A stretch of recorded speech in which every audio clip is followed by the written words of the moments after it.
Shalom, shalom, boa tarde. Estamos iniciando a tarde com a Torá.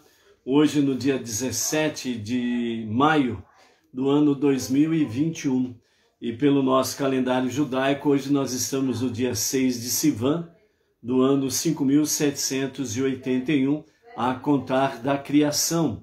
E hoje nós estamos até o pôr do sol, nós estamos no nosso primeiro dia de Shavuot. E ao pôr do sol de hoje até o pôr do sol de amanhã, nós estaremos no segundo dia de Shavuot. Portanto, Shavuot é comemorado em Israel, em Jerusalém, um dia. E fora de Eretz Israel, fora de Jerusalém, as comemorações elas são de 2 dias. 2 dias no sentido de não se perder a data, né? Pode ser que seja ontem, pode ser que seja amanhã, mas no sentido de que a data não venha passar em branco. Então, por isso, fora de Jerusalém, fora de Israel, a comemoração da festividade são 2 dias, ok? Então, hoje, nós estamos aí no dia 6 de Sivan, o dia da outorga da Torá, o dia de Shavuot, é o dia que Deus entregou a Torá ao povo de Israel. Há 3.333 anos atrás, assim aconteceu a outorga da Torá. E nós estaremos conversando a respeito destas coisas para solidificar ainda mais a nossa fé monoteísta com o fundamento, base judaica. E também nós, como Bnei Noach, não judeus, que abraçamos o monoteísmo, possamos aí cada vez mais termos a devida instrução, ensinamento, para podermos fazer com que a nossa emuná, a nossa fé, a nossa confiança em Hashem seja cada dia mais firme, cada vez mais bem apurada, bem amadurecida, para que nós possamos aí estarmos, sem sombra de dúvidas, realmente tendo a razão da nossa fé, né? Então, nós podemos ver aí, que nem Provérbios traz para nós, que os homens constroem vários caminhos e todos eles levam para a morte. A Torá, ela de fato, os 5 primeiros livros da Bíblia, a Torá mostra para nós o único e verdadeiro caminho que de fato nos leva à vida eterna. A Torá nos mostra o único e verdadeiro caminho que nos leva ao único Deus e ao único Salvador. Por isso, nós falamos diariamente, 2 vezes ao dia, pela manhã e à noite, antes de dormir, né, juntamente com o nosso irmão mais velho, o povo judeu, nós falamos aí o Shema, né? Então falamos, né, que o Eterno é um, que o Eterno é o nosso Deus, que o Eterno é um. E por isso, né, de forma bem apropriada, nós temos aí a questão do Shomer Israel, o guardião de Israel, que és único e és um. E como Pai misericordioso, Ele compreende a cada um de nós, em especial por esses momentos difíceis, né, que o povo de Israel, lá na terra de Israel, estão enfrentando os ataques terroristas, né? Então é um momento em que nós possamos aí cada vez mais estarmos confiantes, né, que o guardião de Israel, ele não dorme, ele não cochila. E mais uma vez o inimigo, ele vem aproveitar uma data de festividade para pegar o povo, tentar pegar, né, o povo de Israel, o povo judeu, de surpresa. E foi justamente nas comemorações do dia de Jerusalém, né, que teve as grandes festividades ali junto ao Kotel, o muro, né, em comemoração a esse período aqui, né, são várias comemorações devido ao 14 de maio de 1948, o retorno do Estado de Israel, do povo de Israel, bem como também, né, o aniversário de Jerusalém. Então essas festividades que estava tendo ali, né, Shavuot, né, que estamos agora convivendo com essa festividade e o povo está comemorando, o pessoal está aí mostrando que realmente não é o terror do terrorismo que vem fazer com que o povo venha se acovardar e não honrar as suas festividades a Hashem. Então, dessa forma aí, nós temos aí Shavuot, um grande desafio para o nosso tempo, um grande desafio para os nossos dias, né? E não resta dúvidas de que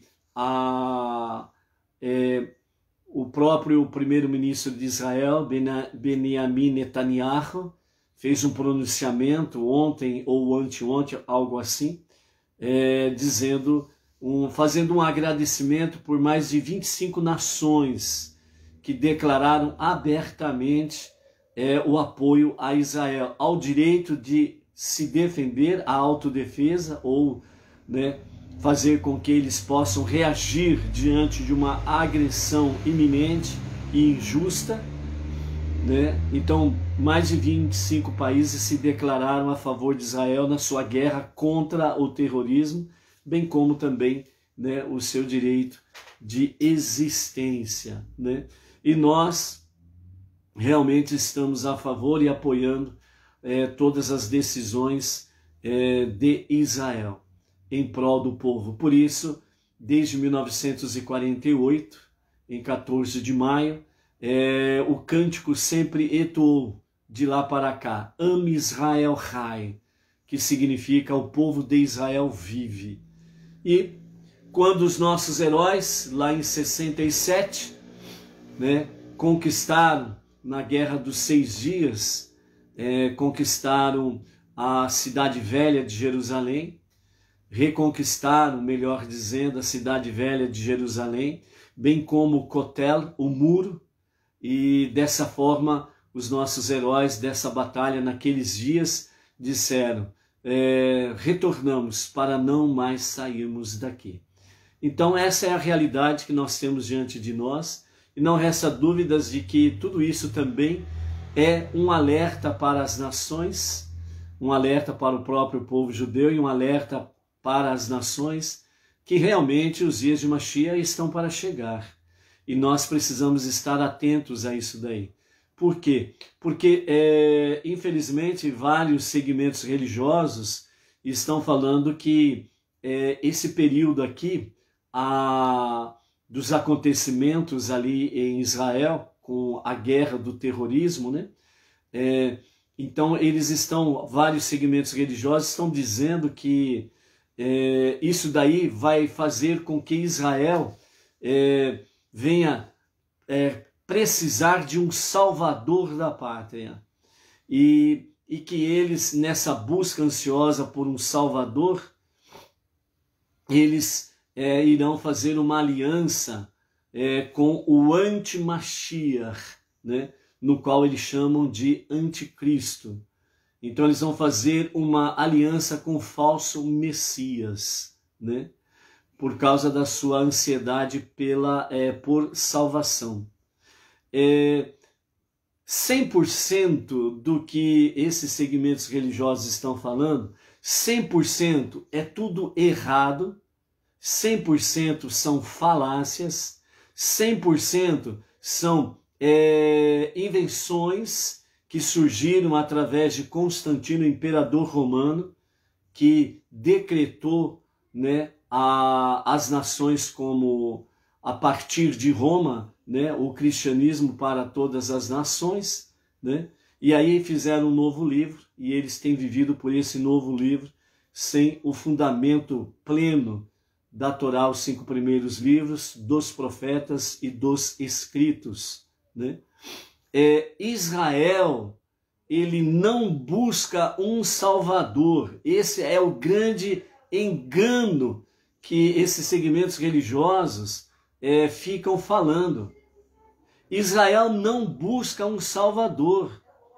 Israel não está à procura de fazer aliança com nenhum salvador. Porque Israel tem plena consciência, né, de que nos fala tanto a Torá como os Salmos, Israel não busca salvação em homens. Israel não busca salvação no Filho do homem. Quem tem esses títulos, o homem, o Filho do homem, Deus não procura Salvador. Israel nunca, o povo judeu nunca procurou um Salvador. Então, esse engodo de certos segmentos religiosos que falam que o povo judeu vai fazer uma aliança com o falso Messias, é totalmente errado, sem base bíblica nenhuma. Porque o povo judeu nunca precisou buscar um Salvador entre os homens. Porque o povo de Israel tem um Salvador, um único Salvador, é o próprio Deus. E o povo de Israel sabe muito bem que Deus não se materializa em forma humana. Então, o povo de Israel não vai fazer aliança em busca de um Salvador. Isso é um engodo, é uma falácia, é um erro sem fundamento, sem conhecimento. Israel sempre teve em Deus, o único Deus, o único Criador de todo o universo, de tudo que existe no mundo visível e invisível. Israel sempre teve nele como o único Deus e Salvador. Está escrito lá em Isaías de forma mais clara, está escrito lá em Isaías capítulo 43, do verso 9 a 11. Deus falando através do profeta, fora de mim não há Deus e Salvador. Israel não busca Salvador. Então, cuidado, né? Sempre quando tem alguma guerra, algo semelhante com o povo de Israel, com o Estado de Israel, sempre aparece aí, né, esses falsos profetas dos últimos dias, né, alegando que é o Armagedon, é a batalha final, é arrebatamento, que vão ser arrebatados não sei para onde, para o esquinto das onde que vão ser arrebatados, que não existe isso biblicamente, né? Que vai ser arrebatado para onde? Não existe fundamento nessas coisas, certo? Sempre quando tem uma guerra envolvendo Israel, sempre aparecem os famosos profetas do Apocalipse, do engodo, do erro, da falácia, da mentira. Então, por isso, nós precisamos estar atentos aí, realmente, com esses engodos de certos segmentos religiosos que estão trazendo aí falácias, mentiras para as pessoas, e tem muita gente acreditando. Agora, além desse ponto central, que Israel, o povo judeu, não busca Salvador entre os homens, porque já tem o seu Salvador há muito tempo. Nós estamos no ano 5.781.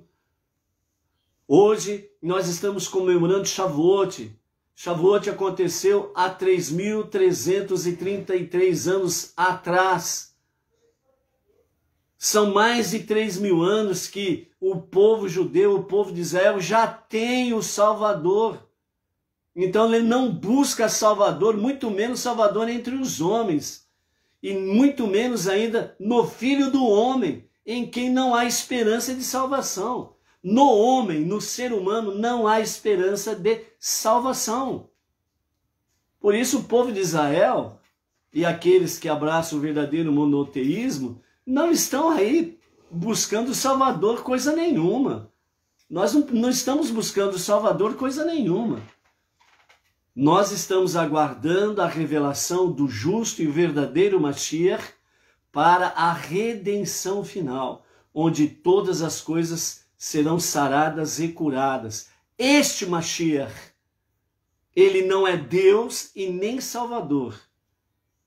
O verdadeiro Mashiach, o justo Mashiach, que se revelará no tempo oportuno, e graças a Deus estamos vivendo o limiar do 6º milênio, e ele pode se revelar a qualquer momento, ele já pode estar entre nós tranquilamente, nem ele sabe ainda que é a pessoa escolhida por Deus para ser o Mashiach, porque este ele receberá da parte de Deus a alma de Mashiach. E ele não vai ficar tocando trombone, ele não vai mandar a banda marcial vir à frente, tocando a banda e anunciando em alto-falantes, eu sou o Messias. Ele se revelará primeiro ao povo de Israel. É em Jerusalém que ele vai se manifestar, na terra de Israel.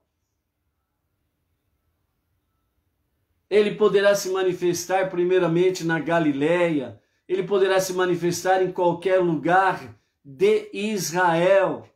E o seu centro realmente de ação, um homem de grande sabedoria da Torá e de toda a sabedoria de Deus, ele estará se revelando primeiramente ao povo judeu. A ação dele será reunir os judeus dos 4 cantos dos ventos do nosso planeta, de norte a sul, leste a oeste.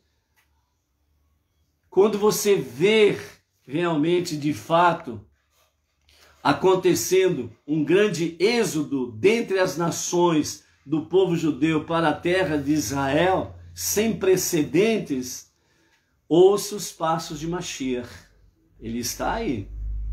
Então não tem nada dessas coisas que estão falando aí não. Certo? Não tem nada disso daí não. Então a revelação do justo e verdadeiro Mashiach, ela será em Israel, para o povo judeu. E ele começará realmente a reunir o povo judeu de entre as nações, levando-os para Eretz Israel. Esse será o grande sinal para as nações. E esse será o grande sinal para os Benei Noach, os que abraçam a fé monoteísta.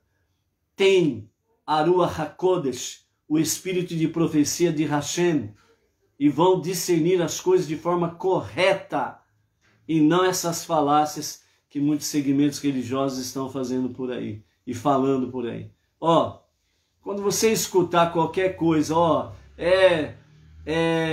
os judeus estão procurando um salvador, ó, o falso Messias, eles vão fazer aliança, tá chegando o arrebatamento, não sei de quem, para onde também, muito menos, nem eles sabem para onde vão, certo? Quando começa a escutar essas coisas, não perca seu tempo, pare, não perca seu tempo, lucre o seu tempo estudando o Torá, você vai ter grande lucro nesse sentido aí, ok? Hoje nós estamos a 241 dias do nosso ano 5.781, a gota de sabedoria do nosso Rebbe é de número 241, que nós vamos ler e tirar lições aqui. Daqui a pouco nós estaremos aí, com a graça bendita de Hashem, fazendo a leitura dos 10 mandamentos. Então, prepare aí, você, né, que não fez ainda a leitura dos 10 mandamentos, ou não ouviu ainda os 10 mandamentos, que é uma grande mitzvah para Shavuot, e principalmente trazer as crianças para ouvir os 10 mandamentos, né? Então, se as suas crianças já ouviram os 10 mandamentos, né? Então, amém, Baruch Hashem, se quiserem que ouçam de novo, reúne aí na sala e vamos aí ouvir daqui a pouco a leitura dos 10 mandamentos. Certo, Miguel? O Miguel já está pronto aqui para ouvir aqui. Vem aqui, Miguel, vem falar shalom para a turma aqui. Olha lá, põe a carinha aí, olha lá. Shalom. Fala, já daqui a pouco vou ouvir os 10 mandamentos. Daqui a pouco vou ouvir os 10 mandamentos. Uhum. Fala aí, crianças, vem comigo. Crianças, vem comigo. É isso daí.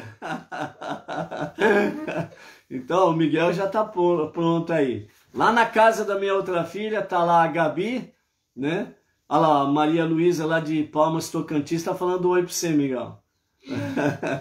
Né? Lá na casa da minha outra filha, estão lá os outros 2 netos, a Gabi e o Benjamin, né? O Benjamin de 9 meses, a Gabi de 10 anos, o Miguel de 7 anos, né? Essa é a idade mesmo correta, né? Acertei, né? Não errei, não troquei nada não, né? Então tá bom, né? Estão aí prontos para ouvir os 10 mandamentos aí, ok? Então, vamos lá. Vamos primeiro à sabedoria do Rebbe Menachem Mendel, o tzadik da nossa geração, que assim nos diz. Ao atingir o ponto final da escalada, você se agarra a qualquer galho ou raiz fina que consiga encontrar para subir. É aí que estamos agora. Qualquer centelha de luz que vier em sua direção, extraia tudo o que puder dela, né? É interessante nós observarmos essa gota de sabedoria do nosso Rebbe Menachem Mendel, né? A Edina Silva lá de Bauru está mandando também um oi para você, Miguel, mandando um shalom aí. Edina, Bauru, Baruch Hashem, né? O Paulo aqui, a Renata de Pirajuí, Baruch Hashem. Temos aí a Naomi, a Naomi Souza, Baruch Hashem. Hag Shavuot Sameach Lekulam, Baruch Hashem. Temos aí o José Hélio lá de Silveiras, da Liliana, quem mais que está por aí, gente? O Luiz Ribeiro, dá um oi aí para a gente ver o nome, pessoal. Quem mais aqui? A Nadir Pereira, Baruch Hashem. O Paulo já falamos, a Malu de Tocantins, a Ana Santos, Baruch Hashem, Ana. Quem mais? O Lorival André, Baruch Hashem, Shalom, Shalom. A Marli Stael, Baruch Hashem, Marli. A Nadir, a Ana. O pessoal tá caprichando nas figurinhas aqui, hein? A Malu de Brasília, a Yaritza, a Verônica lá do Chile, ok? Amém. A Irani Braga de Mendonça, lá de Nova Lima, Minas, Baruch Hashem, a você e a família. Ok.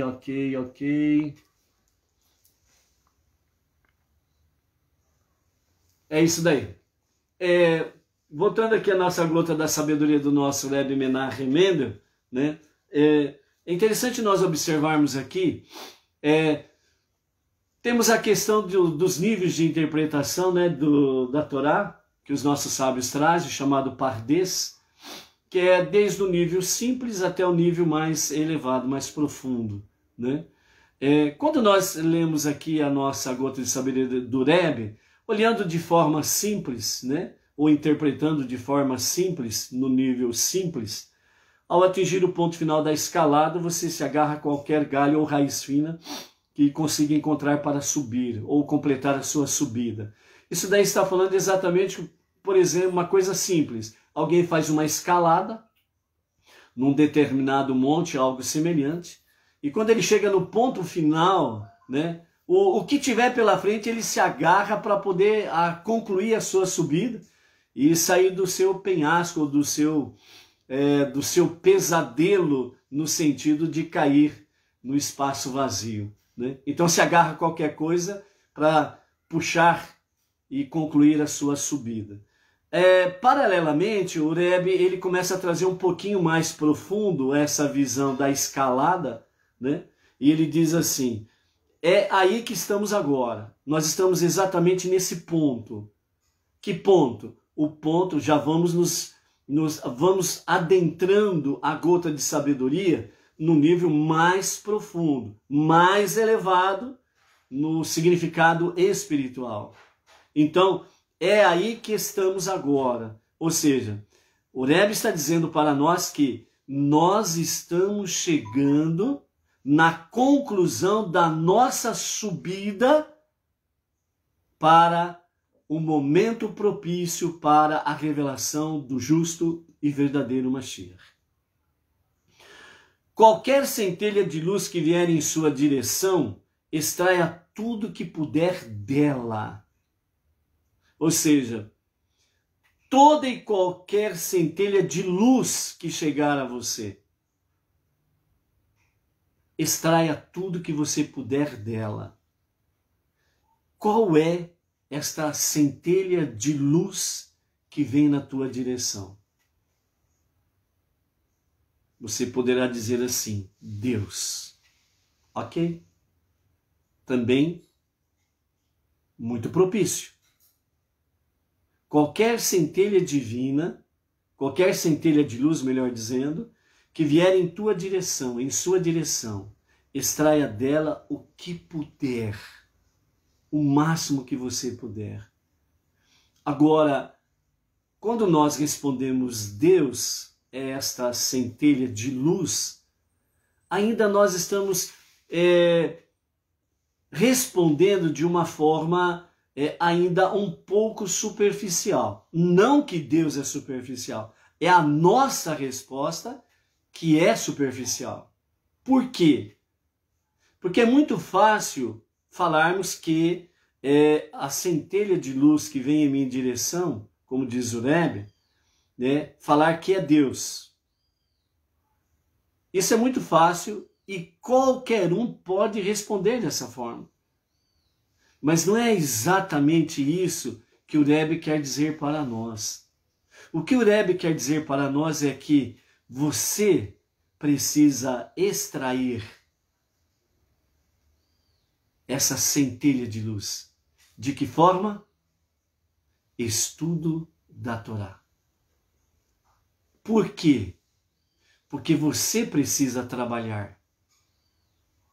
Você precisa pôr a mão na massa. Deus não manda as coisas de mão beijada.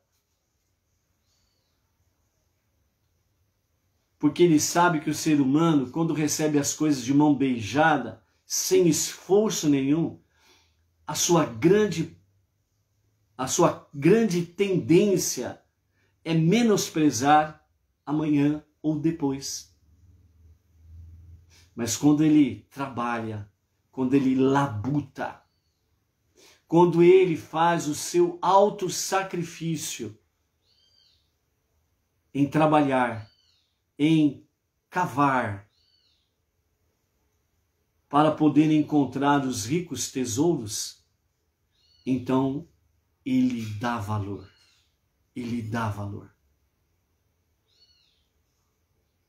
E nesse sentido, a Torá, o estudo da Torá, é de fundamental importância para que nós possamos receber centelha de luz para estes momentos que nós estamos vivenciando. Porque nós estamos exatamente nesse ponto, chegando no ponto máximo antes da revelação do justo e o verdadeiro Mashiach. E o Rebbe, ele vem alertando, ele vem instruindo, ele vem ensinando e ele vem extraindo da melhor forma possível, das mais profundezas da Torá, esses tesouros que ele trouxe e está trazendo para os judeus e para os não-judeus. Tudo alicerçado na Torá e na sabedoria dos nossos sábios. Então esse é o ponto que nós estamos. E esse é o momento que nós não podemos menosprezar qualquer oportunidade que tivermos. E se não tivermos nenhuma oportunidade, vamos criar uma oportunidade de podermos nos reunirmos, seja virtualmente ou presencial, para o estudo da Torá. É de fundamental importância. Quando você lança um convite às pessoas, nós não estamos falando pessoas externas ao conhecimento do monoteísmo que nós estamos. Nós estamos falando exatamente para os Benei Noach, que têm o conhecimento do verdadeiro monoteísmo, com base no judaísmo, e tem aí reconhecido as 7 leis universais, e tem reconhecido que o estudo da Torá, aquilo que é pertinente aos não-judeus, é essencial para ajudarmos a transformar esse mundo em ser o lar de Deus. Quando você lança o convite às pessoas, Benei Noach, vamos nos reunir, tal dia, tal horário, em tal lugar, para podermos estudar Torá, para podermos traçar realmente planos, metas, objetivos, estratégias para podermos divulgar da melhor forma possível, o máximo possível, o monoteísmo, as 7 leis universais, com as suas ramificações entre os não-judeus. E as pessoas não comparecem, ou as pessoas se calam, ou as pessoas não se manifestam, estão perdendo a grande oportunidade de estar nesse ponto, próximo ao cume do monte, antes da revelação do justo e o verdadeiro Mashiach, a redenção final. Estão menosprezando essa centelha de luz que vem através da Torá. Então, por isso, valorize o estudo da Torá. Valorize as reuniões de estudo da Torá. Isso é importantíssimo, né? E quando nós falamos, né, valorize o estudo da Torá, é exatamente o estudo da Torá. Quando você começa a participar de um estudo de Torá, em que o foco é a pessoa que fala, ela fala muito dela mesma, né? Então tome cuidado, porque o foco não está sendo a Torá, está sendo o personagem. E o personagem não é legal. Não há esperança de salvação no homem e nem no filho do homem, em quem não há salvação. Entendeu? Então o foco é Torá e as 7 leis universais para os não-judeus. Ok? Baruch Hashem. Vamos ver aqui o que nós vamos fazer hoje. Ok, temos aqui. Então nós estamos aqui na nossa segunda leitura. Nós vamos fazer a segunda leitura e depois nós vamos falar... Não, nós vamos fazer primeiro a leitura dos 10 mandamentos. Certo? Porque as crianças que estão aí esperando para ouvir a leitura dos 10 mandamentos ficam impacientes. Então vamos para a leitura dos 10 mandamentos, antes fazendo uma pequena reflexão sobre os 10 mandamentos. Miguel, tá pronto aí? Então senta direitinho, põe pause aí e presta atenção. Então vamos lá, crianças e adultos que não perderam o espírito de criança, né? Então vamos lá para a questão dos nossos 10 mandamentos. A grande mitzvah de Shavuot é ouvir a recitação dos 10 mandamentos. A primeira coisa que nós precisamos observar aqui, que os nossos sábios trazem para nós, é exatamente o quê?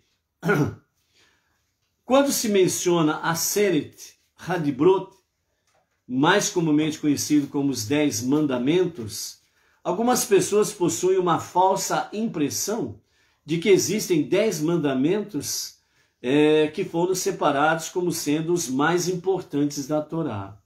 Então a primeira coisa que os nossos sábios trazem para nós é para que nós venhamos tirar, né, da nossa mente esse pensamento, que os 10 mandamentos, conhecidos como os 10 mandamentos, são os mais importantes e ponto final. Então não podemos estar limitados a esse tipo de pensamento. Na verdade, a tradução correta para Aseret Hadibrot, que ficou conhecido popularmente como 10 mandamentos, né? Então, a tradução correta, literal, é 10 falas ou 10 ditos. sendo que esses são 10 princípios que incluem toda a Torá e os seus 613 preceitos para os judeus e as 7 leis universais para os não-judeus, ou seja, para as nações. As próprias letras de Aseret Hadibrot demonstram esse fato. Os chamados 10 mandamentos, ou as 10 falas, ou os 10 ditos, são escritos com 620 letras.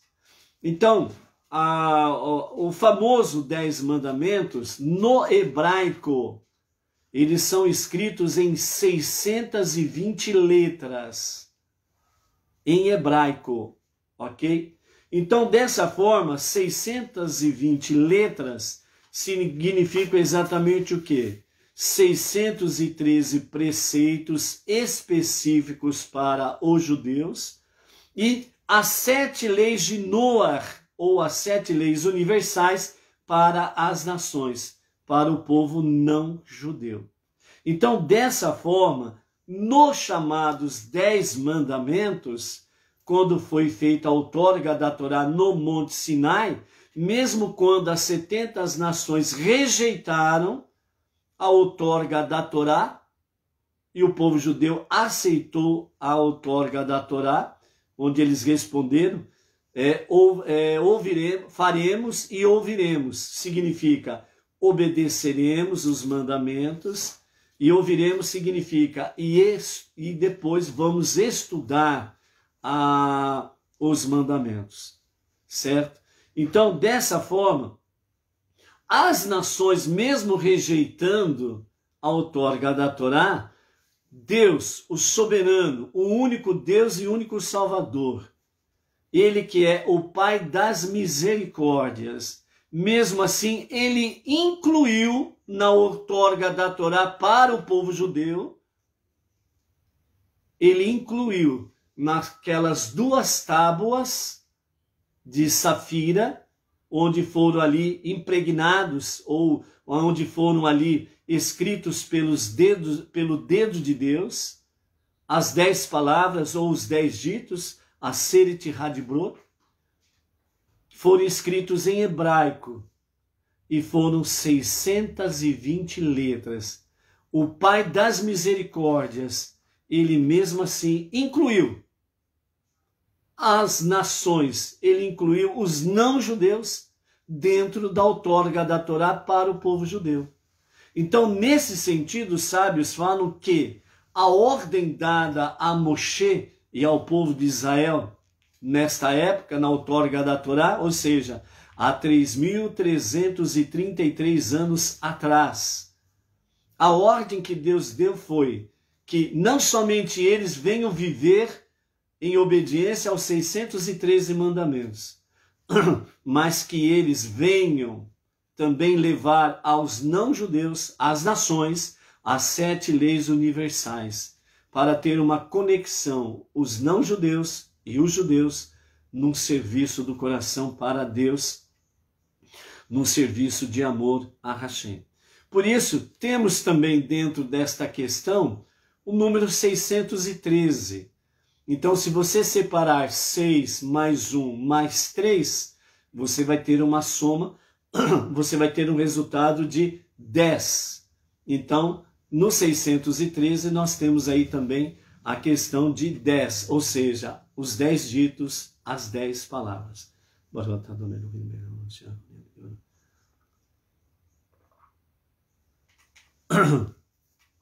Nesse sentido aí, mais uma vez também, Deus está focando, Deus está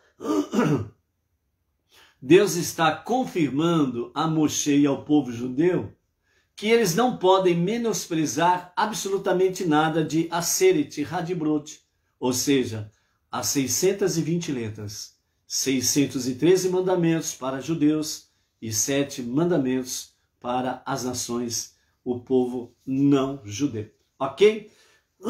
Então, dessa forma, vamos lá?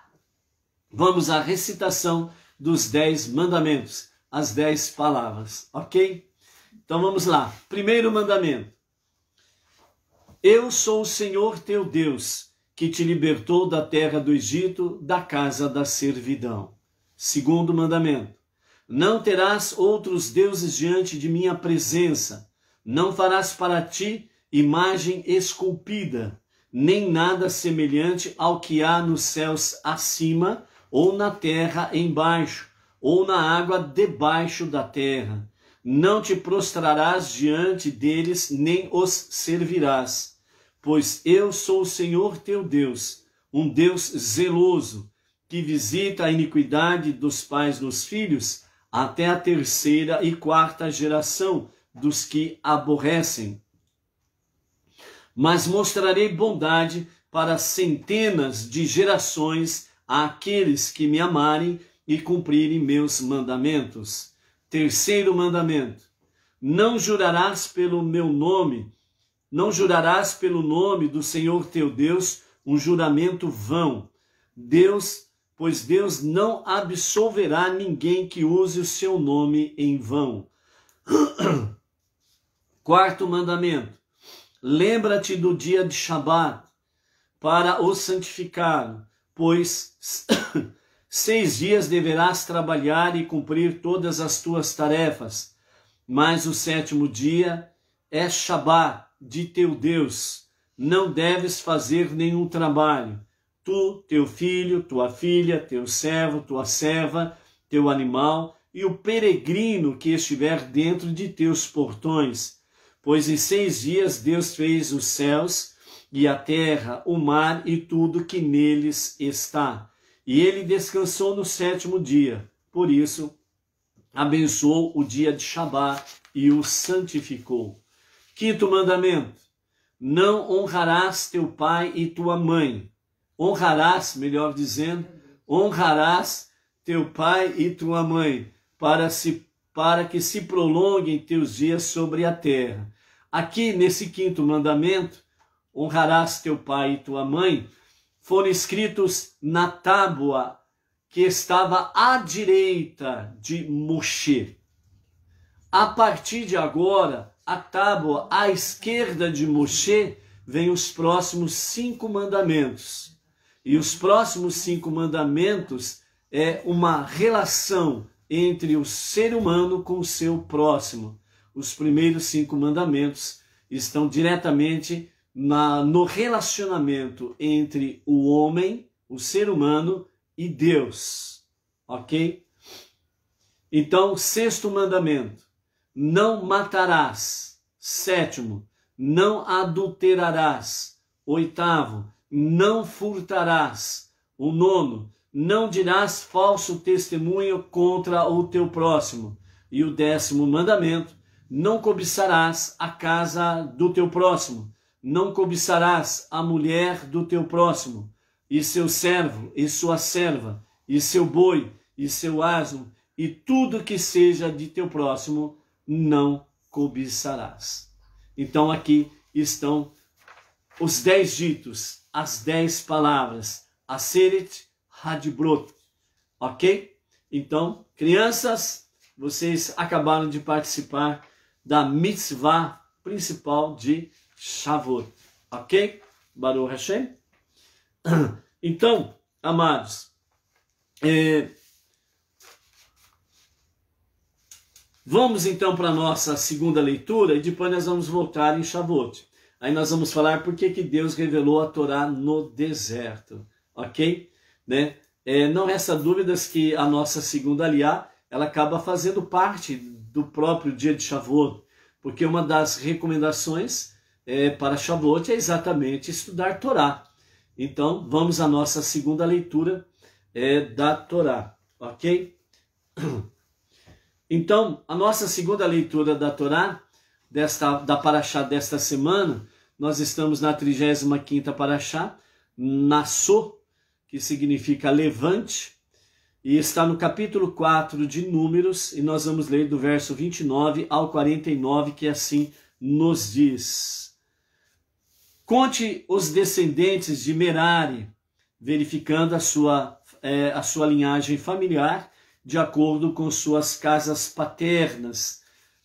conte somente aqueles da idade de 30 a 50 anos de idade, que inclui todos que estão aptos para a função no serviço da tenda da reunião, né?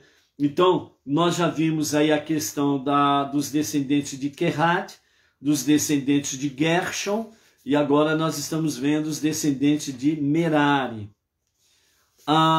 Verso 31, o seguinte é a responsabilidade deles no transporte para todo o seu trabalho na tenda da reunião. As vigas, traves, pilares e bases do tabernáculo, os pilares do pátio em volta, suas bases, suas estacas e suas cordas, todos os seus instrumentos e todos os utensílios de serviço associados a eles. Eles devem ser indicados por nome para transportar todos os artigos que lhes foram confiados. Este é o trabalho compreendendo todo o serviço dos descendentes de Merari, tenda da reunião, sob a direção de Itamar, filho de Arão, o sacerdote. Ok? Baruch Hashem, temos aí a Luciana Rodrigues, né? A Marli Stael, que também está aí conectadas, né? Mais alguém aí, né? Dê um shalom aí. Amém? A partir do versículo 34 do capítulo 4 de Números, agora nós vamos ver a apuração dos levitas aptos para servir no tabernáculo. Moshe, Arão e os líderes comunais fizeram uma apuração dos descendentes de Kehat, verificando suas linhagens familiares de acordo com as suas casas paternas, e incluindo todos dos 30 anos até os 50 anos de idade, que estavam aptos para participar do serviço de trabalhar na tenda da reunião. Sua apuração, de acordo com a linhagem familiar, foi de 2.750. Esta foi a completa apuração das famílias de Kehat para todos os que serviam na tenda da reunião, que foi contada por Moshe e Arão, conforme Deus tinha ordenado a Moshe. Inês Martins, Baruch Hashem, aqui de Pirajuí. Verso 38. O total dos descendentes de Gershon foi verificado de acordo com a linhagem familiar, de acordo com as casas paternas, incluindo todos dos 30 a 50 anos de idade, que estavam aptos para participar do serviço de trabalhar na tenda da reunião. E a sua apuração de acordo com a linhagem familiar, seguindo as casas paternas, foi de 2.630. Esta foi a completa apuração das famílias de todos aqueles que serviam na tenda da reunião dos descendentes de Gershon. A apuração foi feita por Moshe e Arão, conforme Deus tinha ordenado. O total das famílias dos descendentes de Merari foi verificado de acordo com a linhagem familiar, de acordo com as casas paternas, e incluindo os de 30 a 50 anos de idade, que estavam aptos para participar do serviço de trabalhar na tenda da reunião. Sua apuração, de acordo com a linhagem familiar, foi de 3.200. Esta foi a completa apuração das famílias dos descendentes de Merari, tomado por Moshe e Arão, conforme Deus tinha ordenado a Moshe. O total da apuração dos levitas, tomados por Moshe e Arão e os líderes de Israel, de acordo com a linhagem familiar, seguindo as casas paternais, e incluindo todos de 30 a 50 anos de idade, que eram aptos para participar do serviço, de tocar símbolos e harpas durante o serviço e no serviço de carregar a tenda de reunião, sua apuração foi de 8.580.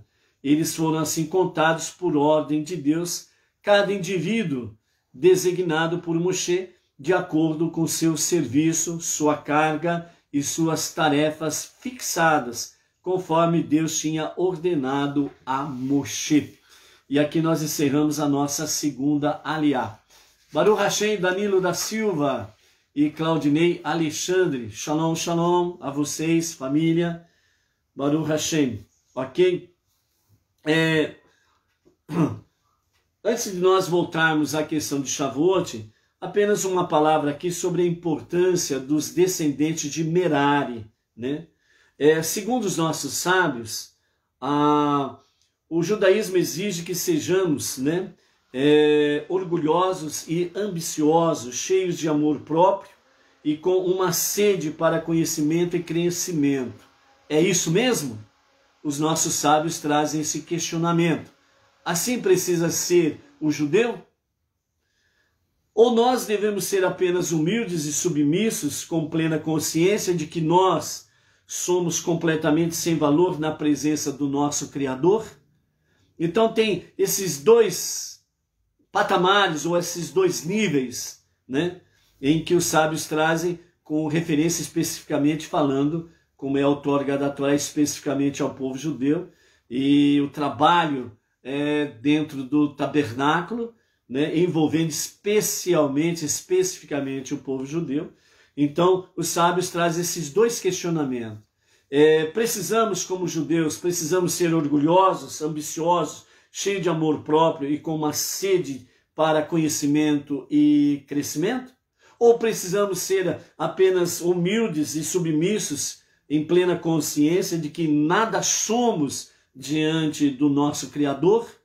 Então, a resposta que os sábios trazem é que ambas estas qualidades são necessárias. Qualquer relacionamento com Deus deve, obviamente, estar baseado na submissão, através da qual a pessoa anula sua própria vontade e escolhe viver de acordo com a vontade divina.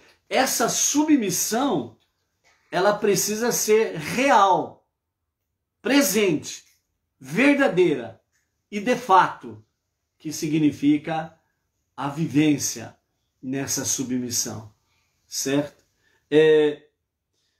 Mas, uma vez que esta base de submissão é estabelecida, então, ou seja, a partir do momento que essa submissão é estabelecida, no sentido de que nada somos diante de Deus, compreendendo que Ele é tudo, tudo Ele é. Então, por isso, nessa submissão, nós reconhecemos que, seja o que for, nós dependemos de Deus para fazer, falar, respirar, dormir, se alimentar, ir e vir. Nós precisamos do favor de Deus. Isto é submissão, certo? Mas, ao mesmo tempo, a partir do momento que essa submissão é estabelecida, então é necessário também desenvolver o conhecimento, as habilidades e a determinação. Nesse sentido,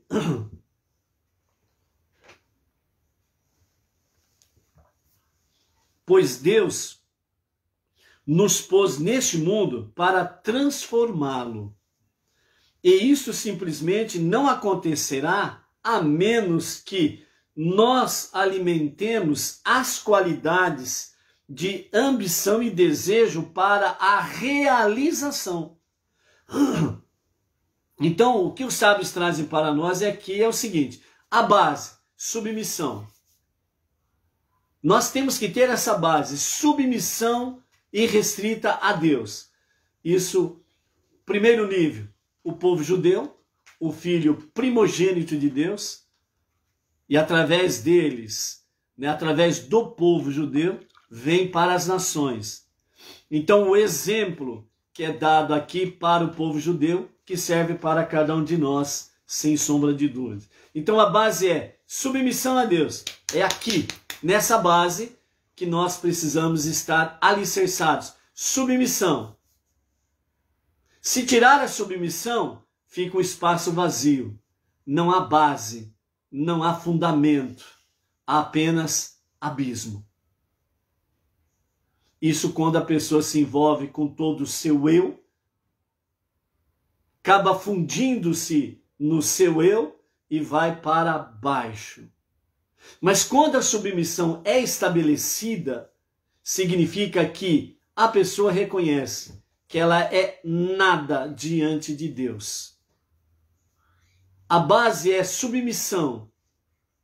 Reconheço que Deus é tudo, sem exceção. E eu dependo dele para tudo, sem exceção. E que eu agradeço a Deus a tudo que ele permite que chegue a mim, seja bom ou ruim. Mas ele permitiu que chegasse a mim. Se ele permitiu, é porque ele confia em mim. Então, a minha base, submissão a Deus, eu estou aqui, pronto para te obedecer. Firmada essa base, então aí os sábios dizem, a segunda etapa, qual que é? A segunda etapa é desenvolver o conhecimento, as habilidades e a determinação. Estas coisas, conhecimento, habilidades e determinação, elas precisam de uma ajuda. Elas precisam de uma força. Que força é essa? É exatamente o quê?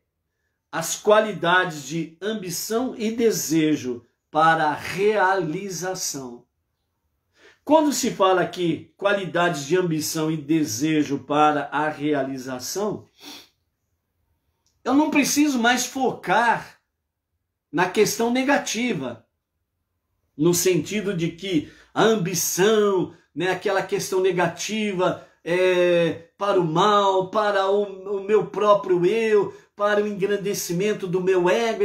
Você não precisa mais disso. Por quê? Porque você já tem o fundamento. Você tem a base. Qual que é a base? Submissão a Deus. A partir disso, você está alicerçado, você está firmado na rocha eterna. E então, agora você vai precisar do quê? Desenvolver conhecimento, habilidades e a determinação. Você vai precisar de ajuda dessas forças, dessas qualidades da ambição e do desejo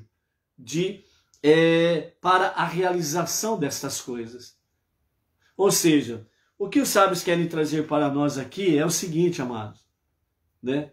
Lidse, Okamoto, Baruch Hashem, a tia, a família, Lidse.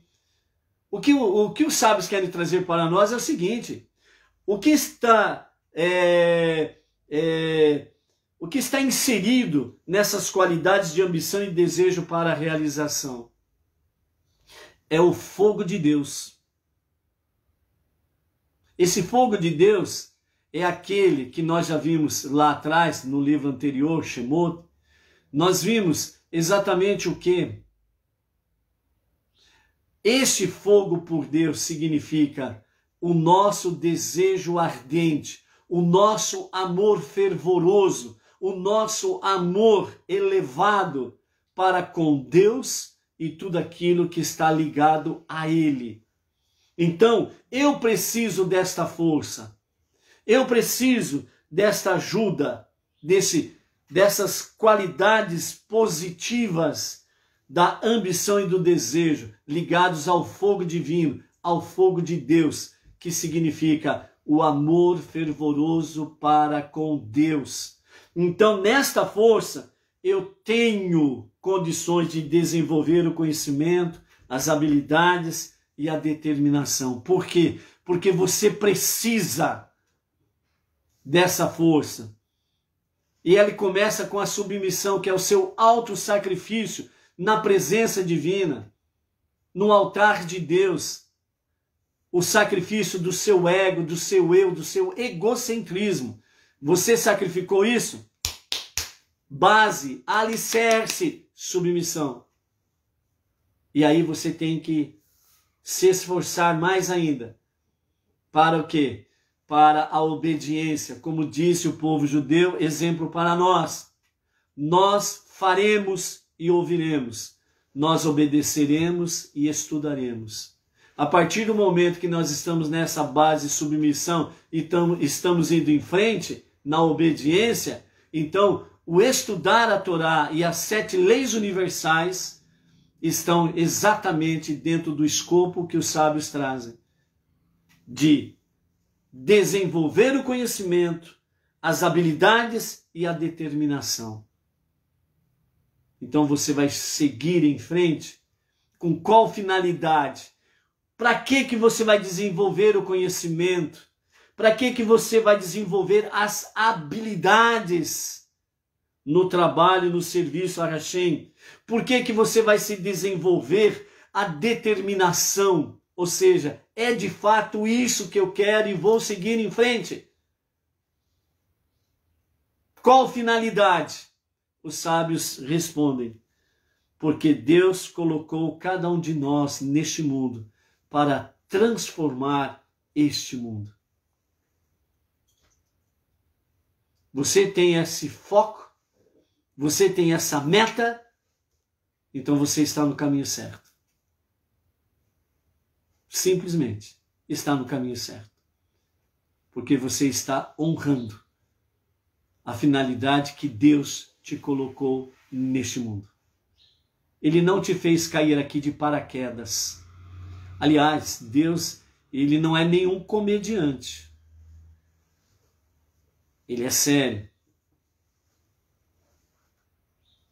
Ele não é que nem comediantes por aí que ficam fazendo gracinhas com coisas sérias muitas vezes, para que as pessoas tiram a visão do foco, da seriedade do compromisso e levar as coisas nas gargalhadas, na brincadeira e não levar as coisas a sério. Deus não é comediante. Ok? Então fica aqui essa lição para nós. Vamos falar alguma coisinha aqui sobre Shavuot, sobre Torá, né? Vamos pegar aqui, ó, Ética dos Pais, rabad.org.br, né? Vamos pegar aí, vamos respirar, né? Vamos alimentar, né? Sem sombra de dúvidas, a nossa alma divina, fortalecendo a nossa alma animal no serviço a Hashem, ok? Juraci Maria, lá de Buenos Aires, Argentina. Shalom, shalom, Juraci. Bênçãos a ti e família, ok? Porque Deus revelou a Torá no deserto. Então os nossos sábios trazem para nós algumas razões pelas quais Deus preferiu o deserto do que a terra habitada para trazer, né, a Torá. Então, duas questões aqui que a princípio os sábios chamam a atenção. Primeiro, se a Torá tivesse sido outorgada na terra de Israel, seus habitantes então teriam direito de reivindicar a sua relação especial e, portanto, única, né, com a Torá. E Deus falou num local onde todos podem ter acesso livre. E isso nos ensina que cada um possui uma porção na Torá igual a de todos os seus semelhantes. Ou seja, o que os sábios trazem para nós nesse primeiro tópico aqui é exatamente o quê? A Torá, ela é exclusivamente de quem?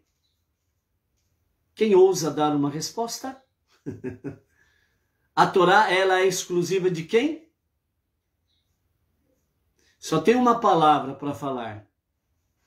A Torá, ela é exclusiva da humanidade. Ela foi dada para a humanidade. A questão judaica é que no Monte Sinai, em Shavuot, na outorga da Torá, as nações rejeitaram, mas Deus trouxe a Torá para a humanidade. Por isso que os sábios falam aqui que uma das razões de Deus ter dado a Torá no deserto é para que ninguém venha reivindicar que a Torá é minha exclusivamente. Ela é de todos. Ela é da humanidade. Por isso que nós temos ali naquela oração, a prece, né, do Rabbi Adim, que nos fala a prece nesses dias da pandemia. Lá ele fala num trecho lá, se referindo ao Eterno: tu que mantens fiel o teu pacto com a humanidade, cura a terra, sara os povos. Ele mantém firme e fiel esta aliança com a humanidade. Então a Torá, segundo os nossos sábios, eles falam de forma bem clara. Ou seja, Deus falou num local onde todos podem ter livre acesso, independente de judeu e não judeu. Isso nos ensina que cada um possui uma porção na Torá igual à de todos os seus semelhantes. Todo ser humano, individualmente falando, cada um deles tem uma pequenina porção na Torá. Que coisa maravilhosa do Pai das misericórdias que os sábios trazem para nós.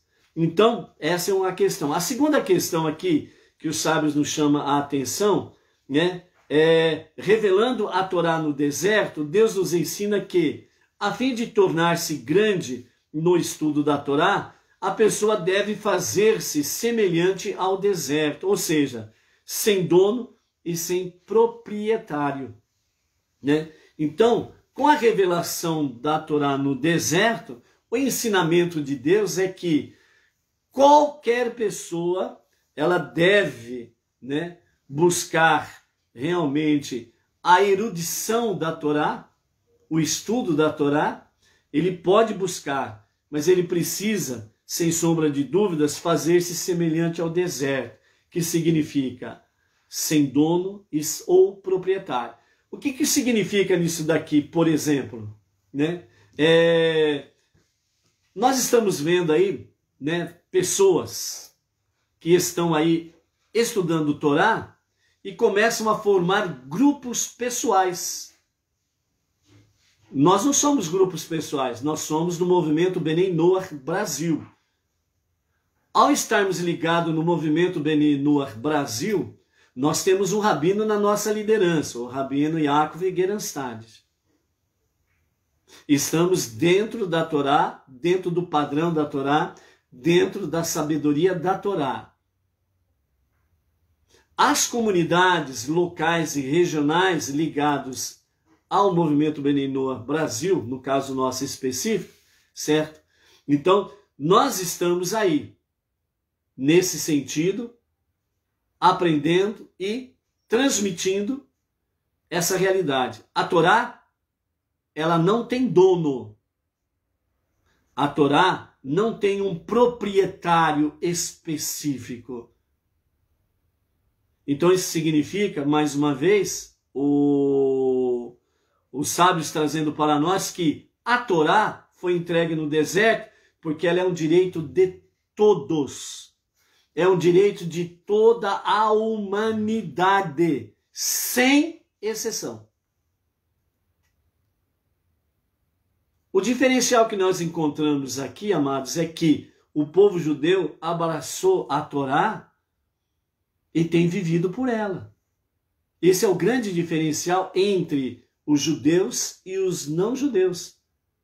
Eles abraçaram a Torá, como os sábios falam, né? A outorga da Torá no Monte Sinai foi, na realidade, um grande cerimonial de casamento.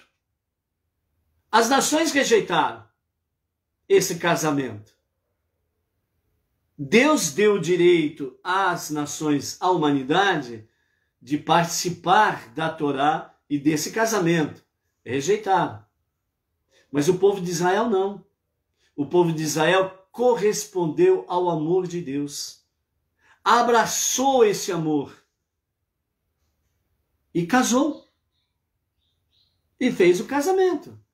Então, nesse sentido, né, para entendermos melhor, então dessa forma, os sábios trazem para nós que o povo de Israel, o povo judeu, ele abraçou a Torá, amou o autor da Torá e casou. E graças a Deus por isso. Porque se fosse depender das nações, não haveria Torá e não haveria nem universo. Porque aí, graças a Deus pelo povo judeu. Se hoje você está vivo, é graças ao povo judeu que abraçou esse amor, abraçou essa aliança e respirou, viveu Torá. E estão vivendo até os dias de hoje. Não toda a nação plenamente, mas uma boa parte da nação tem vivido, tem preservado a Torá. Por isso que o mundo ainda existe, por isso que você existe, por isso que você está vivo, por isso que você tem esperança na viva manifestação da revelação do justo Mashiach para a redenção final. Por isso que você tem a viva esperança, a confiança na promessa de Hashem sobre Olam Rabá, o mundo vindouro, a vida eterna, graças ao povo judeu. Se não fosse eles, numa linguagem humana para podermos entender, né? Ou seja, simplesmente tudo desapareceria, só Deus permaneceria, só Ele permaneceria, porque Ele é o que Ele é e sempre assim Ele o será. E numa linguagem humana, né, para nós entendermos, né, Deus teria que começar tudo de novo. Numa linguagem humana. Deus nos livre disso. É só para nós entendermos, se não fosse o povo judeu, já era. Entendeu? Então, é isso daí, amados. Então, por isso, essas duas grandes razões, né, nesse sentido. Então, a Torá é para todos, ok? O Danilo da Silva, a Torá é de todos, por isso os judeus, quando fazem completo rolo de Torá, fazem a festa na rua fora da sinagoga. Aí diversas formas, né, o Danilo? Tem aqueles que comemoram dentro da sinagoga, tem aqueles que saem fora da sinagoga com o rolo da Torá, né? E não resta dúvidas, hoje, por exemplo, né? Uma grande parte no mundo, o povo judeu tem sim saído às ruas com o rolo da Torá para fazer realmente essa manifestação pública, né, desse amor de Deus e dessa aliança que está disponível para toda a humanidade. Mais uma vez está se confirmando que com o povo judeu e através do povo judeu, Deus tem se revelado às nações. Por isso que nós estamos aqui no monoteísmo, graças ao povo judeu. Então, a outorga da Torá, né, ao recordarmos isso, ao honrarmos esse dia, nós estamos aí agradecendo a Deus por essa dádiva preciosa, ok? Vamos em frente? Então, essas palavras, elas implicam, né, porque Deus revelou a Torá no deserto, então essas palavras implicam mais 4 itens para nós estarmos refletindo nessa questão. Primeiro, como o deserto é de livre acesso e trânsito para todos, da mesma forma o judeu deve ser humilde. Humildade é a percepção da pequenez da pessoa. É uma virtude necessária para obter sucesso no estudo da Torá e para uma vida feliz neste mundo. Então, essa é a primeira questão que todo judeu deve observar. Lembrando que o judeu precisa ser um exemplo para nós. Nós precisamos aprender as lições. Qual que é a vantagem da humildade em relação à Torá? Os nossos sábios dizem que vantagens da humildade em relação à Torá temos. Para progredir em Torá, deve-se procurar a companhia dos estudiosos, que são mais sábios, e aprender com eles. Uma pessoa arrogante não aceita conselho e orientação de outros, né? Então, essa é uma das vantagens. O arrogante, ele não progride, ele sempre regride, né? É a mesma coisa que você vê, amados, é uma dura realidade. Mas vejam bem, quando nós estamos, no caso específico, nós estamos aí dentro do movimento Beneinor Brasil, e nós estamos aí com a nossa liderança rabínica, e estamos aí, né? Se o judeu deve se sentir nada, diante de Deus, imaginemos nós não judeus, muito mais ainda nada somos. E se nós estamos dentro do caminhar, né, das sagradas letras, né, então nós estamos numa comunhão dentro da verdade, dentro do verdadeiro monoteísmo. Temos aí uma liderança idônea, que é o caso do nosso Rav Yaakov Gerenstad, apoiado por outros dois rabinos, o Rav Michel Tabassinik e o Rav Shimon Brand, né? Então, temos aí os nossos rabinos que estão aí sempre procurando nos ensinar, orientar e etc. e tal. Se nós estamos dentro de um caminho desse, correto, à luz da Torá, no verdadeiro monoteísmo, então, por que eu vou deixar esse movimento? Por que eu vou me apartar dessa liderança? Qual o motivo? Então aí nós encontramos a resposta aqui nesse primeiro item, né? Vantagens da humildade. A vantagem da humildade é progredir na Torá, e para isso precisamos procurar a companhia dos estudiosos, que são mais sábios, e aprender deles. Graças a Deus que nós temos aí os nossos rabinos. Ok? Agora, uma pessoa arrogante não aceita conselho e orientação de outros. Então, isso não é para mim. Normalmente essa desculpa. Isso não é para mim. Aí começa a procurar defeitos. Defeito no rabino, defeito nos emissários, defeito no grupo aqui, no grupo ali, no grupo acolá. Isso daí significa o quê? Aquilo que o Rebbe Menachem Mendel fala claramente. Quando você está procurando defeitos nas pessoas, é porque você está diante do espelho. E ao estar diante do espelho, você fica vendo os teus próprios erros, mas só que você fica focado na pessoa e não em você mesmo. Então você vê defeitos, você está vendo os teus próprios defeitos na pessoa. E aí então o arrogante, ele se aparta e fala um monte de baboseiras a respeito daquela pessoa. É o arrogante. Quando você encontra uma pessoa assim, não perca tempo, cai fora. Ela te contamina.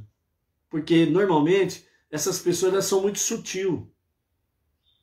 Elas vêm com meias verdades e meias mentiras. Vêm como lobos na pele de cordeiro. Então é uma realidade, gente. Por isso a sabedoria judaica tem para nós excelentes respostas.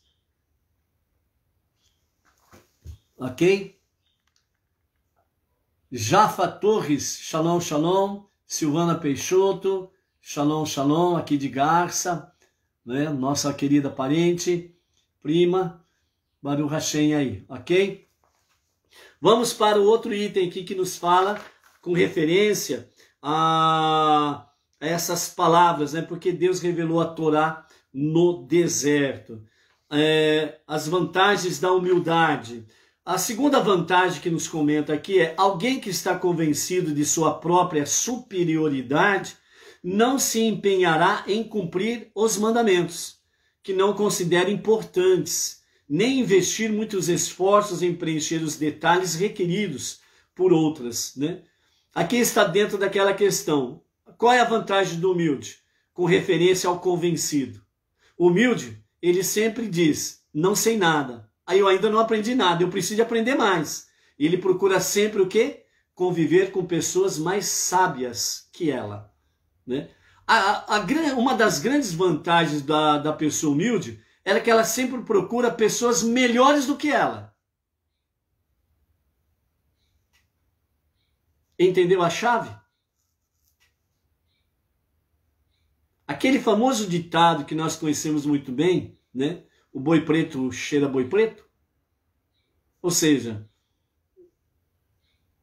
a pessoa busca o seu cheiro que ele encontra em outra pessoa. Ou seja, se o seu cheiro é um cheiro ruim, azedo, amargo, é um cheiro de soberba, orgulho, convencido, ele vai sempre procurar pessoas do seu nível. Humilde não. Ele sempre procura a pessoa melhor do que ela, mais sábia do que ela. Ele procura estar convivendo com pessoas que é mais humilde do que ela. Por quê? Porque eu não sei nada, eu estou aprendendo. Se os próprios sábios da Torá dizem que eu ainda não aprendi nada, o arrogante e o convencido, com seu ar de superioridade, ele sabe o quê? Então, por isso a pessoa convencida, que é o oposto da pessoa humilde, ela não vai se empenhar em obedecer mandamentos.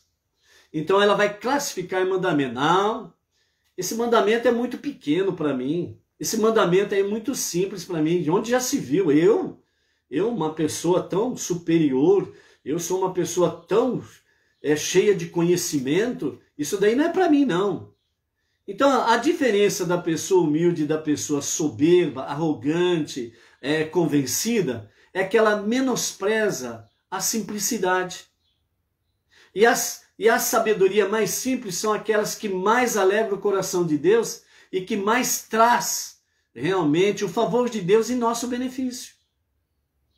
Então, nesse sentido, né, os sábios trazem para nós aqui que nós precisamos buscar cada vez mais a simplicidade e sempre procurarmos pessoas melhores do que nós mesmos. No mínimo, você deve procurar pessoa igual a você, no mínimo. Mas você não pode ir mais para baixo, porque aí fica ruim a coisa. Não é verdade? Aí fica ruim mesmo. Ou igual a você e melhor ainda, mais do que você. Por quê? Porque isso vai fazer com que você cresça, que você se eleve. E então você parte para algo mais sublime. E a terceira questão aqui, né, das vantagens da humildade é: Deus gosta das pessoas humildes, pois constantemente revisam seus atos, a fim de corrigir os seus erros. Uma pessoa arguta, no entanto, não é aberta a críticas, nem tem senso de autocrítica. Por isso, está longe de fazer techuvá. Techuvá significa arrependimento, retorno a Deus, que significa corrigir-se. Então, por isso, Deus gosta de pessoas humildes, porque elas sempre estão revisando seus atos. Então, ela chega no fim do dia, por exemplo, e ela fala: bom, o que eu fiz hoje? Fiz isso. O que é correto e o que não é correto? Bom, isso foi correto, isso não foi correto. Epa! Sinal vermelho. Isso não é correto. Por que não é correto? Por causa disso. O que eu preciso fazer para corrigir isso? Bom, se você ofendeu alguém, você vai ter que procurar essa pessoa e pedir perdão para ela.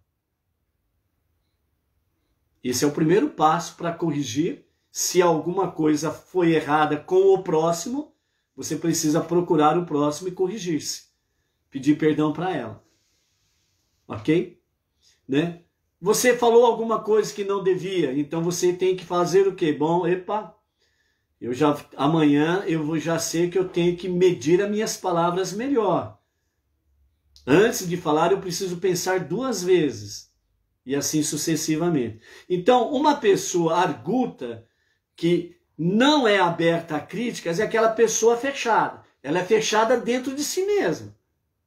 Quando você vai conversar com essa pessoa, ela está tão fechada nela mesma que você olha para ela, você não vê a pessoa. Você vê vamos dizer assim, você vê uma cortina ou uma porta de bronze, de tão fechada que ela está em si mesma.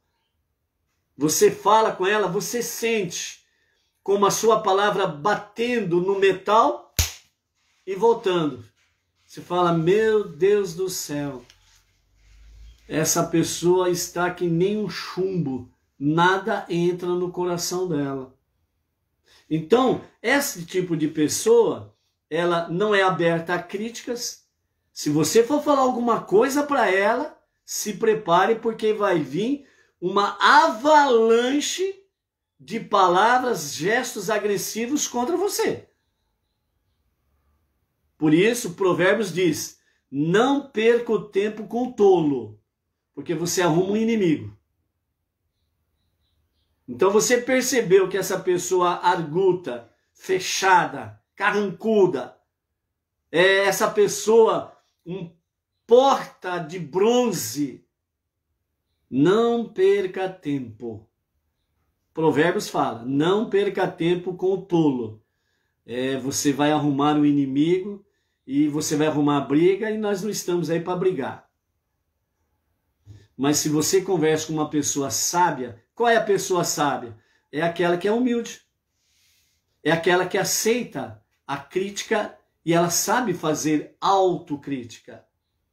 Simplesmente isso. Então, por isso, ela está longe de fazer techuvá. Ou seja, essa pessoa arguta, essa porta de bronze, ela não está aberta ao arrependimento, à correção e retornar a Deus. Ok?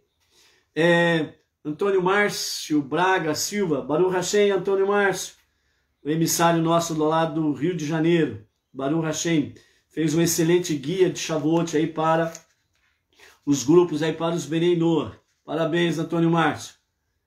Agora vamos ver os benefícios gerais da humildade. Lembremos que nós estamos em Shavuot. São aprendizados de Shavuot. Por que que Deus deu a Torá no deserto? Não esqueça disso. Nós estamos conectados com Shavuot.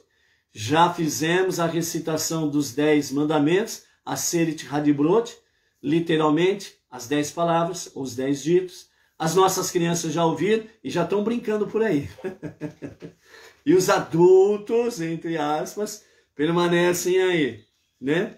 Então, os benefícios gerais da humildade. Uma pessoa humilde aproveita a vida a despeito das circunstâncias materiais. Ou seja, as questões materiais que envolvem a pessoa humilde, certo? Ele vive, ele não é escravo do materialismo, ele não é escravo do dinheiro. Ele vive a vida, ele aproveita a vida. Obviamente não precisamos ficar falando aí de forma lícita, de acordo com a Torá e patati, patatá, parapapá, parapapá. Não precisamos falar disso, correto? Ou seja, então ali a pessoa humilde, ela aproveita a vida. Ela não é escrava do materialismo, ela não é escrava do dinheiro, certo?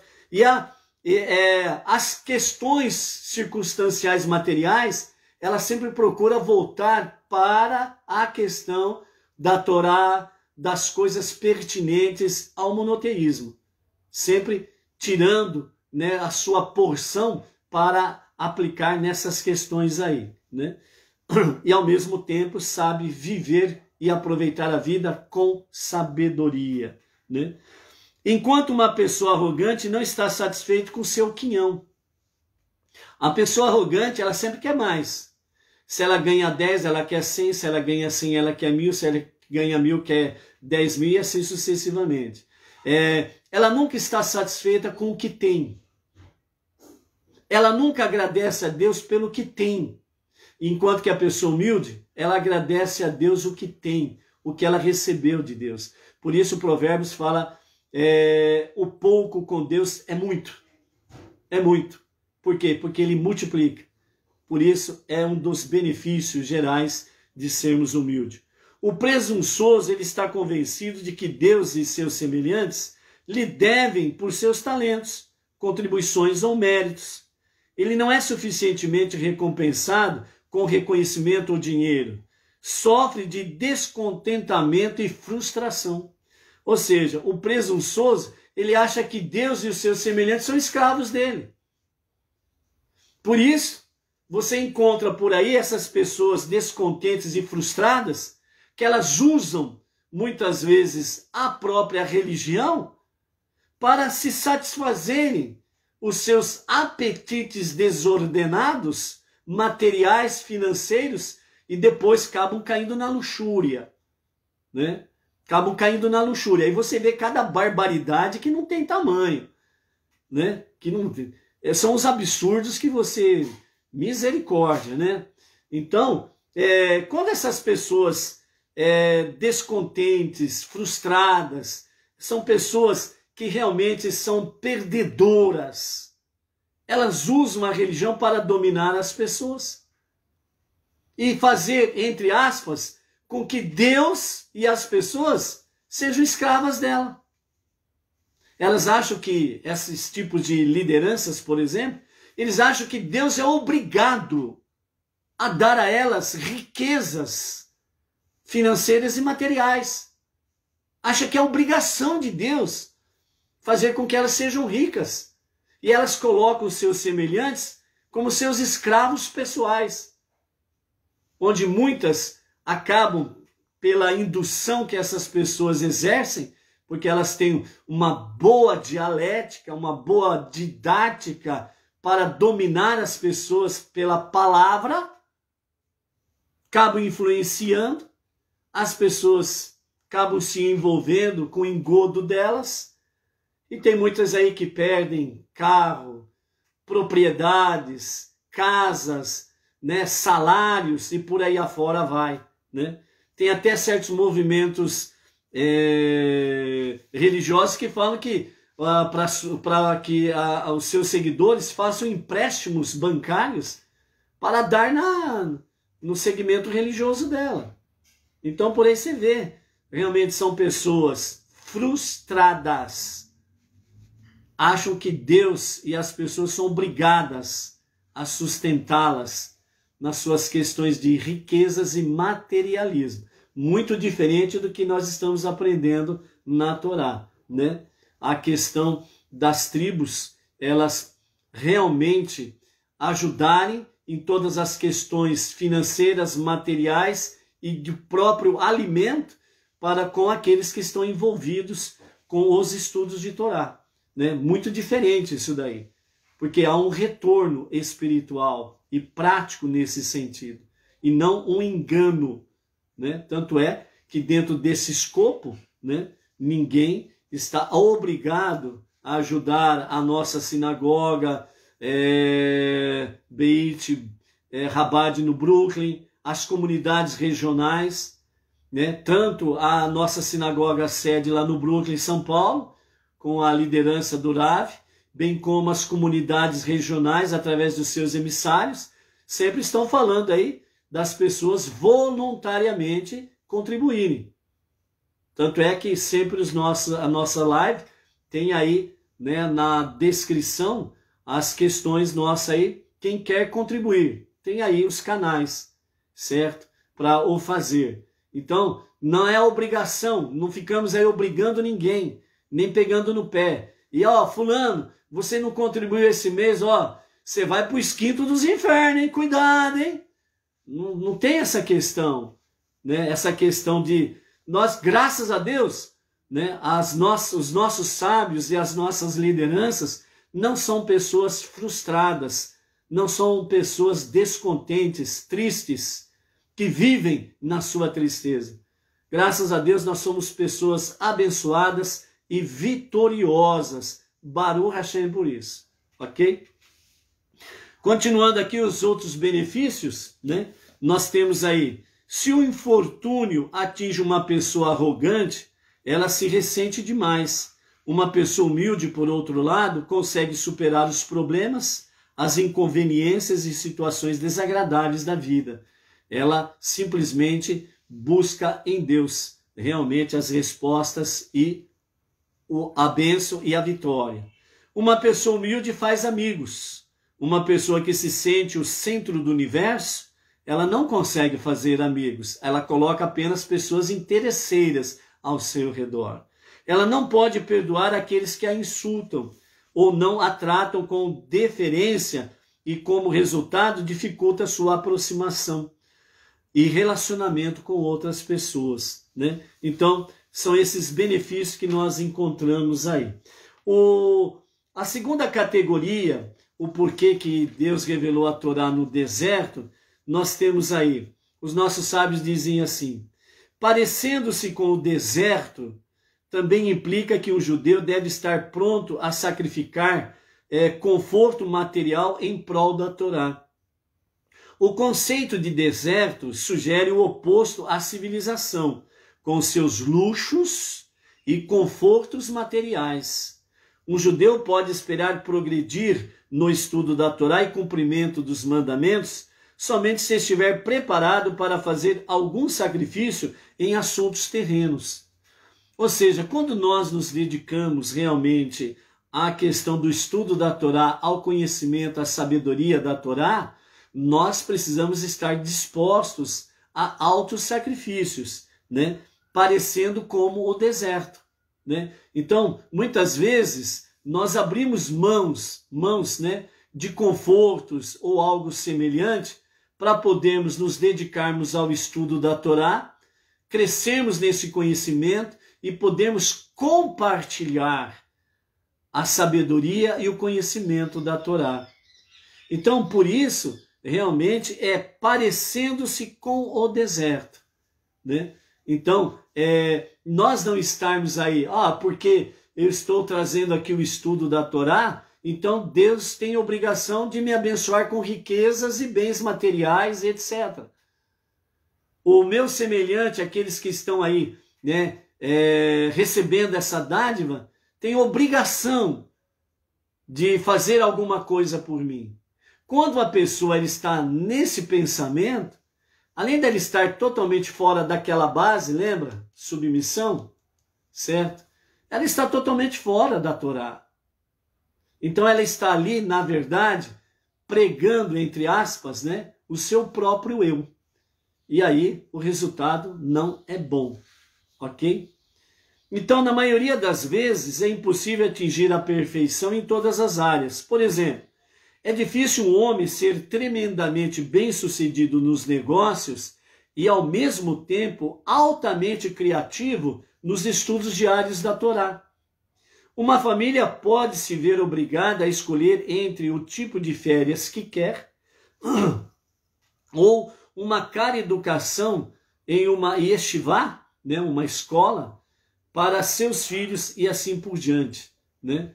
Então, esse exemplo aqui que os sábios estão dando é nesse seguinte: quem é muito rico e tem os seus negócios, ele não tem como se dedicar ao estudo de Torá diária. Por quê? Porque ele tem grandes responsabilidades.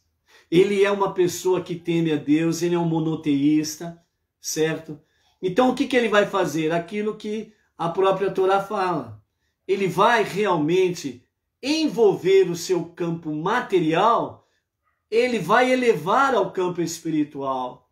Então ele vai separar parcelas, porções, porcentagens dos seus lucros para poder aplicar naqueles que estão no estudo da Torá. E assim sucessivamente. A mesma coisa, o exemplo que dá aqui da família. Então a família pode escolher uma férias legal, ou ela pode escolher uma boa escola para o seu filho, para que ele possa se desenvolver em sabedoria, conhecimento e entendimento. Então, você prefere a férias ou uma boa escola para o seu filho? Então, nesse sentido aqui, parecendo-se com o deserto, os sábios querem trazer para nós o seguinte: priorize o que é essencial. O que é secular é secular. O que é descartável é descartável. O que você pode deixar de fazer e você continua vivendo, deixe de fazer para ter algo melhor e mais elevado. Ok? É isso daí que quer trazer para nós. Certo? Um outro aspecto aqui nos fala sobre o deserto, que é uma vastidão vazia. Da mesma forma, o intelecto do homem deve parecer como a imensidão vazia do deserto, livre de elementos estranhos, antes que os pensamentos da Torá possam lá deitar raízes. Para nós finalizarmos aqui, tem muito mais, amanhã vamos falar mais um pouco.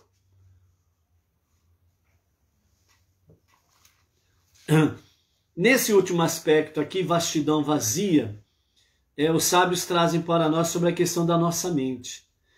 A nossa mente, ela precisa ter uma imensidão vazia como o deserto, né? livre de pensamentos estranhos, antes que os pensamentos da Torá possam lá deitar raízes, né? A nossa mente, ela precisa estar livre desses pensamentos estranhos que são contrários aos 10 ditos da palavra, que é a base e o princípio de todos os mandamentos. Para nós, não judeus, são a base das nossas 7 leis universais. Tudo aquilo que é contrário às 7 leis universais não podem ter raízes em nossa mente. Para que a palavra da Torá, ela possa cair em nossa mente como uma vastidão vazia, ou seja, sabe aquele campo da lavoura, quando ele é devidamente preparado para um novo plantio? O que acontece? O lavrador vem, ele revolve, melhor dizendo, ele remove toda e qualquer erva daninha. Aí em seguida ele vai revolver a terra, porque ele vai preparar a terra para a semeadura. Quando ele limpou o terreno, veio e revolveu a terra, mexeu na terra, deixou a terra fofa, pronta para a semeadura, para ser lançada a semente. Porque a terra está fofa, ela está preparada para receber a semente. Aí a semente é lançada na terra, a terra recebe a semente e ela vai então fazer o processo da semente para que ela possa germinar, para que ela possa brotar, crescer e dar o seu fruto. É nesse sentido que a nossa mente precisa. Nós precisamos passar o trator para remover as ervas daninhas, pensamentos estranhos. Precisamos deixar com que esse preâmbulo dos estudos da Torá estejam revolvendo a nossa mente, a terra da nossa mente, para que a semente da Torá possa ser lançada em cada estudo, para que ela possa germinar, ela possa brotar, ela possa crescer e ela possa dar os seus frutos. Por isso, possamos seguir de fato essa questão aí, para que nós possamos estar cada dia mais à luz dos olhos de Hashem e à luz da sua Torá. Finalizando, quero deixar com vocês os 7 atributos típicos do ignorante e os 7 atributos típicos dos sábios. Os 7 atributos do sábio. Primeiro, o sábio não fala diante de quem é maior do que ele em sabedoria e em número. Segundo, ele não interrompe a fala de seu colega. Terceiro, ele não é afoito em responder. Quarto, ele faz perguntas pertinentes e responde apropriadamente. Quinto, fala primeiro sobre o primeiro e, por último, sobre o último. Sexto, sobre algo que não aprendeu, ele diz, não aprendi isto. E o sétimo, e ele reconhece a verdade. Quais são os atributos típicos do ignorante? O oposto destes 7. O oposto destes 7. Amanhã, às 14 horas, à tarde com a Torá. Até lá. Shalom, shalom.